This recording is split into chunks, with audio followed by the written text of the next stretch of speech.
My brother stole my fiancée. But their wedding exposed everything.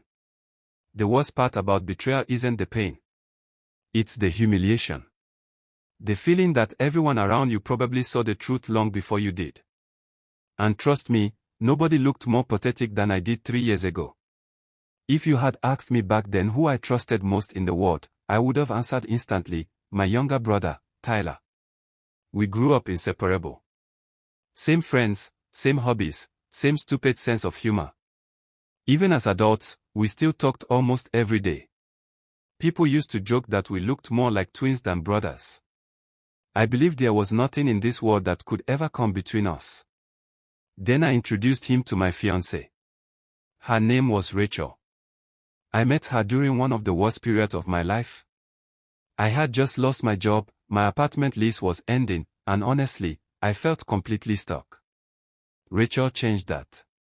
She was ambitious, confident, energetic, the kind of person who walks into a room and immediately becomes the center of it. She pushed me to improve myself. Encouraged me when nobody else did. When we got engaged after 2 years together, I genuinely thought my life had finally become stable. Looking back now, I realize something terrifying: people rarely destroy your life all at once. They do it quietly, little by little, while smiling directly in your face. It started with harmless things. Rachel and Tyler getting along too well. Inside jokes. Long conversations. Constant texting.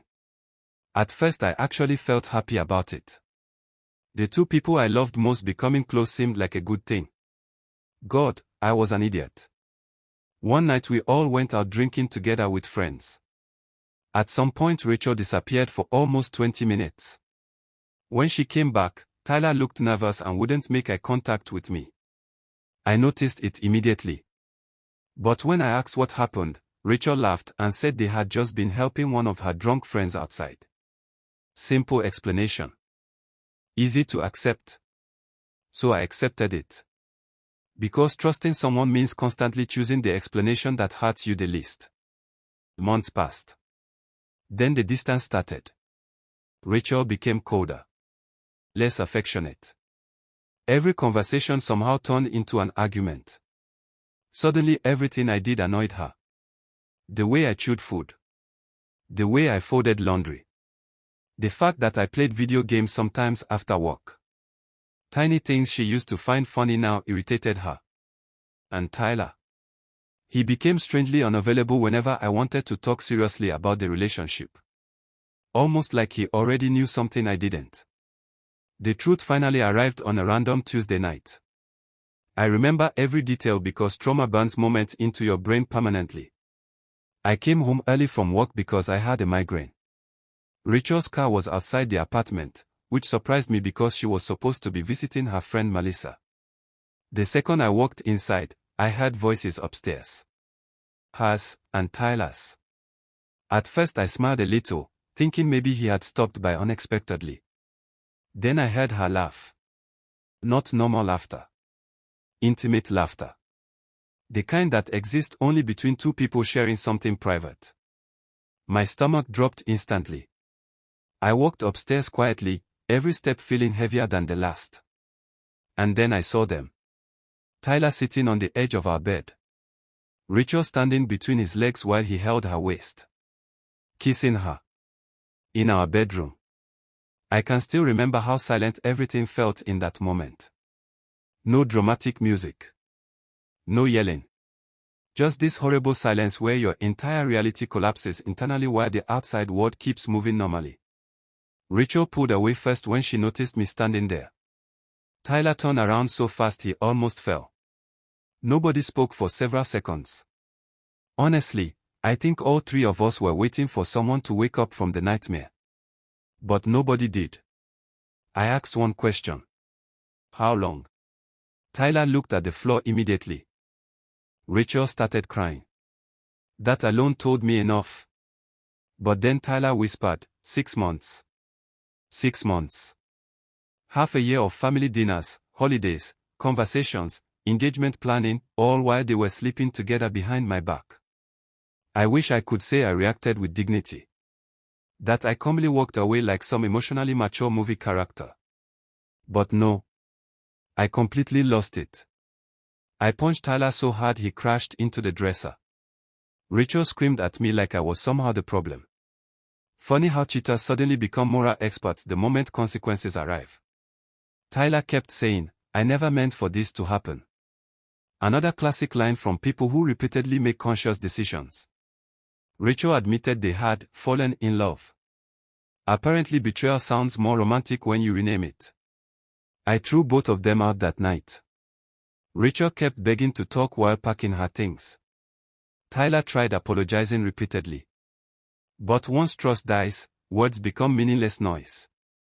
The next months were hell. Not just emotionally, but socially. Because betrayal doesn't happen in isolation. Friends picked sides. Family members tried staying neutral. My mother cried constantly because her son stopped speaking completely. Meanwhile, Rachel and Tyler officially became a couple only weeks later. That part destroyed me most. The speed. The ease. Like I had simply been removed from a story already continuing without me. Eventually I stopped checking their social media because every photo felt like another stab directly into my ego. Vacations together. Romantic captions. Smiling pictures with mutual friends. They looked happy. Truly happy. And honestly, that's what made me start hating myself. Because if two people can hurt you that badly and still sleep peacefully afterward, you begin wondering if maybe you were the only one who believed the relationship meant something. Almost a year passed before I heard from Tyler again directly. He called me late at night completely drunk. At first I almost ignored it, but curiosity won. His voice sounded broken. He kept apologizing over and over. Saying he missed me. Saying he ruined everything. I didn't feel sympathy. Just exhaustion. Then he said something strange. "She's not who you think she is." I nearly laughed. "Yeah," I said, "I figured that out when she cheated on me with my brother." But he kept talking. Apparently their relationship had become toxic almost immediately after moving in together. Constant fights. Jealousy. Distrust. Rachel accused him of cheating constantly because she became paranoid he'd betray her the same way they betrayed me. Which, honestly, was almost poetic. But then Tyler revealed something worse. During one of their arguments, Rachel admitted something while angry. She hadn't actually fallen for him naturally. She pursued him intentionally because she felt insecure about how close our family was. According to her, she always believed I would choose Tyler over her emotionally. So instead of communicating like a normal person, she decided to prove she could take him from me. At first I thought Tyler was lying to ease his guilt. But weeks later, the truth exploded publicly during their wedding. Yes, somehow despite everything, they still got engaged. And against my better judgment, curiosity made me attend the ceremony secretly. I stayed near the back, mostly hidden. I wanted closure maybe. Or maybe I just wanted proof that karma wasn't real. The ceremony itself looked beautiful. Rachel smiling in white. Tyler pretending confidence. Everyone acting like history had magically disappeared. Then came the vows. Tyler went first. Emotional speech. Tears. Regret. Redemption. All the usual wedding nonsense. Then Rachel grabbed the microphone. At first her speech sounded normal too. Until suddenly, she went off script. She started talking about sacrifices. About winning. About how people judged her unfairly for choosing herself.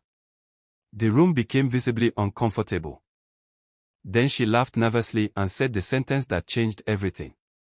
Honestly, Tyler was never supposed to become permanent. I just wanted to prove I could take him if I wanted. Silence. Complete silence. Tyler's face lost all color instantly. Rachel realized too late what she had just admitted publicly. She tried correcting herself, laughing it off, saying people misunderstood. But the damage was done. Everyone heard it. Including Tyler. He stepped away from her slowly like he didn't recognize the woman beside him anymore. And maybe for the first time, he finally understood exactly what she was capable of. The wedding ended early. People left whispering. Some angry. Some shocked. Rachel cried outside while Tyler refused to even look at her. And me. I just stood there in the back feeling something unexpected. Relief. Not revenge. Not happiness.